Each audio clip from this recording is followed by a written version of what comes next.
এখানে আমরা সবাই হচ্ছে গবেষক। সামনে যারা বসে আছো তোমরা হচ্ছে জুনিয়র গবেষক, আর আমরা হচ্ছে সিনিয়র গবেষক। এই দুই গবেষক মিলে আমরা জ্ঞানের চর্চা করি, জ্ঞান সৃষ্টি করি এবং সেই জ্ঞান বিলিয়ে দেই জনসাধারণের মাঝে। এটি হচ্ছে বিশ্ববিদ্যালয়। এই জিনিসটা আমাদের সবার মনে রাখতে হবে। আমাদের প্রক্টর মহোদয় অনেকগুলো নিয়ম কানুন বলে গিয়েছেন, অনেকগুলো হার্ড রুলস। উনি বলার সাথে সাথে কিন্তু আমার আইডিটা আমার পকেটে ছিল, সাথে সাথে গলায় ঝুলিয়ে নিয়েছে। আমরা সবাই নিয়ম মানলে সেটাই হচ্ছে সবার জন্য ভালো। আমরা নিয়মের মধ্যেই থাকব এবং এতে করে বিশ্ববিদ্যালয় উপকৃত হবে, আমরা নিজেরাও উপকৃত হব। যে কথা বলছিলাম, যেখানে যারা আছো বয়সে তরুণ, যাদেরকে আমি জুনিয়র স্কলার বলেছি, তাদের কাছ থেকে কিন্তু আমরা শিক্ষকরা শিখব এবং আমরাও আমাদের কাছ থেকে তারাও শিখবে। এই যে নিজেদের মধ্যে আলাপ আলোচনার মাধ্যমে যে শিক্ষাটুকু আমরা এখানে পাব, সেটা আমাদেরকে সমৃদ্ধ করবে, তোমাদেরকেও সমৃদ্ধ করবে। আমি যখন প্রথম এখানে আসার আমন্ত্রণ পাই, আমি একটু দ্বিধায় ছিলাম। আমি ঢাকা বিশ্ববিদ্যালয়ের শিক্ষক ছিলাম, ছাত্র ছিলাম, পরবর্তীকালে চেয়ারম্যান অব দ্য ডিপার্টমেন্ট ছিলাম, অনুষদের ডিন ছিলাম। আমরা একটা সংখ্যা ছিল যে প্রাইভেট ইউনিভার্সিটিতে গিয়ে একটা ডিফারেন্ট এনভায়রনমেন্ট কতটুকু আমার ভালো লাগবে। এবং আমি অনেক সময়ও নিয়েছি, আসা যাওয়া করেছি এবং ফাইনালি সিদ্ধান্ত নিয়েছি যে আমি থাকবো এখানে। প্রথম কারণ হচ্ছে স্টেট ইউনিভার্সিটি অফ বাংলাদেশের যে পরিবেশ, এখানে অক্সিজেন আছে। ঢাকা শহরে কিন্তু অক্সিজেন নেই। অন্তত যেই সময়টুকু আমি এখানে থাকবো, ফ্রেশ এয়ার পাবো, পিওর অক্সিজেন পাবো এবং এখানকার পরিবেশ আমার ভালো লেগেছে। যদিও পুরো ফেব্রুয়ারি মাস জুড়ে আমি এসেছি একটার পর একটা অনুষ্ঠান, সারাক্ষণ মাঠের মধ্যে খেলাধুলা, হয় গান বাজনা, নইলে ব্যান্ড, নইলে সুন্দর সুন্দর ড্রেস পরে সবাই ছবি তুলছে, একটা ফেস্টিভ মুড সবার মধ্যে। ভালো লেগেছে আমার। হয়তো থেকেই যাব তোমাদের সাথে অনেক দিনের জন্য। ছোট্ট দুটি গল্প বলে আমি আমার বক্তব্য শেষ করব, কারণ শিকদার ভাইয়ের বক্তব্য শুনতে হবে আমাদের। একটি হচ্ছে পুরানো গল্প, আমাদের সবাই জানি, তারপর আমি বলতে চাই।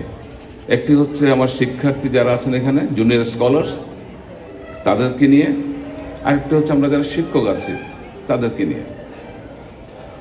আগে জুনিয়র স্কলারদেরটা বলি। একটি স্কুল, ছোট্ট একটি স্কুল, প্রাইমারি স্কুল। একজন শিক্ষার্থী, সে খুব ভালো শিক্ষার্থী, ভালো ছাত্র, কিন্তু তার টাকা পয়সা নেই, তার বাবা অনেক গরিব। তো সবাই স্কুলে আসে, তার আসতে একটু দেরি হয়, কারণ তার যে জুতো জোড়া সেটা ছিঁড়া জুতা। প্রতিদিন সেই জুতাটা সে সেলাই করে তারপর স্কুলে আসতে হয়। এমনইভাবে একদিন তার ছিঁড়া জুতাটা তার এক বন্ধু ঠাট্টা করে নদীতে ফেলে দিয়েছে। সুতরাং তার সেদিন অনেক বেশি দেরি হয়ে গেছে স্কুলে আসতে। যখন আসলো, সে খালি পায়ে এসছে। তার শিক্ষক যখন দেখলো এই শিক্ষার্থীটার পায়ে জুতো নেই, তিনি বুঝতে পারলেন এবং তিনি তারপরের দিন তার সহপাঠীদের মাধ্যমে তার বাসায় এক জোড়া জুতো পাঠিয়ে দিলেন, নতুন জুতো। কিন্তু সেই শিক্ষার্থী সেই জুতোটুকু গ্রহণ করেনি, ফেরত দিয়েছে। তার আত্মসম্মানে লেগেছিল। তখন শিক্ষক বুঝতে পারলেন যে এই ছাত্র তো এইভাবে নিবে না। তারপর দিন যথারীতি সেই শিক্ষার্থীটা আসলো খালি পায়ে। তখন যে শিক্ষক, উনি একটি বুদ্ধি খাটালেন। তিনি একটি অঙ্ক কষতে দিলেন, যে অঙ্কটুকু যারা করতে পারবে তাকে পুরস্কার দেওয়া হবে। পুরস্কার হচ্ছে সেই জুতোর বক্সটা তিনি সুন্দর করে রেখে দিয়েছেন, কারণ তার শিওর ছিলেন যে ওই শিক্ষার্থীটাই পারবে এবং সবার আগে সে সাকসেসফুল হবে। কিন্তু ঘটনাচক্রে দেখা গেল ওই ক্লাসের সব শিক্ষার্থী সেটা সলভ করেছে। সুতরাং শিক্ষকের সেই বুদ্ধি খাটলো না। তখন তিনি বললেন, সবাই যেহেতু পেরেছ, এখন আমাকে তো একজনকে সিলেক্ট করতে হবে, আমি লটারির মাধ্যমে সিলেক্ট করব। তোমরা সবাই ছোট্ট একটি কাগজে যার যার নাম লিখে আমার কাছে দাও, আমি সেখান থেকে লটারির মাধ্যমে একজনকে সিলেক্ট করবো, যার নাম উঠবে সে পাবে। সবাই যথারীতি নামগুলো লিখে দিল। শিক্ষক হি প্রিটেন্ডেড যে একটি কাগজ তুলে, তিনি আসলে কাগজটি খোলেনও নাই, তিনি নামটা পড়লেন, ওই ছাত্রটির নাম তিনি উচ্চারণ করলেন যার পায়ে জুতো নেই। সবাই হাততালি দিল এবং সে পুরস্কার যেহেতু পেয়েছে সে সগর্বে সে পুরস্কারটুকু গ্রহণ করলো। শিক্ষার্থীরা চলে গেল। তারপর শিক্ষক, গল্প কিন্তু এখানেই শেষ হতে পারত, গল্প কিন্তু শেষ হয়নি। শিক্ষক সমস্ত কাগজগুলো খুললেন এবং দেখলেন প্রতিটা ছাত্র তার নিজের নাম না লিখে ওই শিক্ষার্থীটির নামটি লিখেছে সেখানে।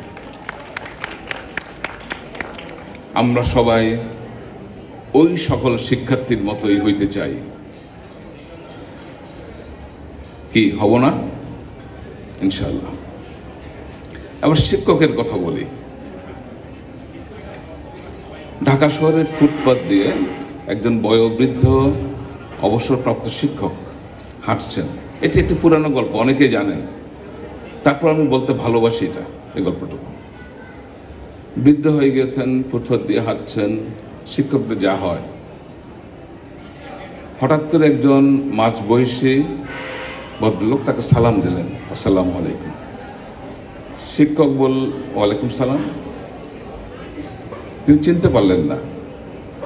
ওই মাঝবয়সী ভদ্রলোক বললেন, স্যার আমি আপনার ছাত্র ছিলাম, আপনার হয়তো মনে নেই, অমুক স্কুলের অমুক ক্লাসের ছাত্র ছিলাম।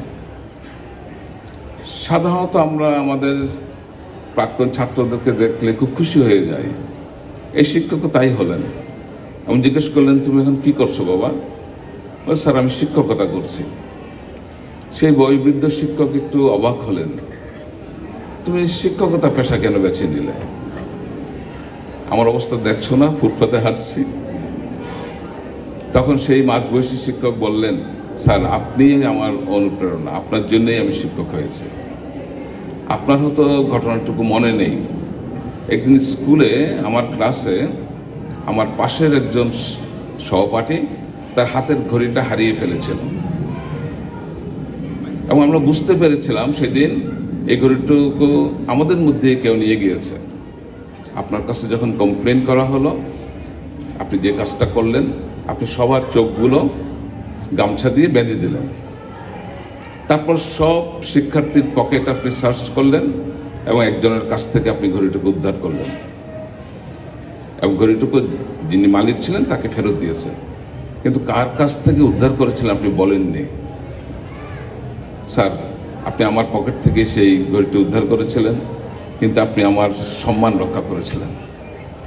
ক্লাসের মধ্যে আমার অসম্মান হোক সেটা আপনি করতে দেননি। স্যার সেদিনে আমি সিদ্ধান্ত নিয়েছিলাম আমি শিক্ষকতা করব এবং আপনার মতো শিক্ষক হব। গল্পটা কিন্তু এখানেই শেষ হতে পারত, গল্পটা এখানে শেষ হয়নি।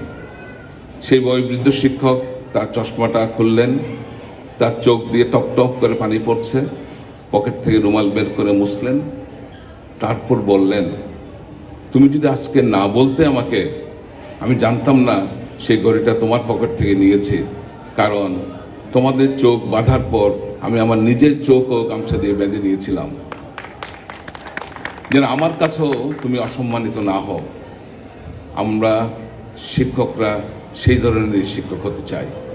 ধন্যবাদ সকলকে।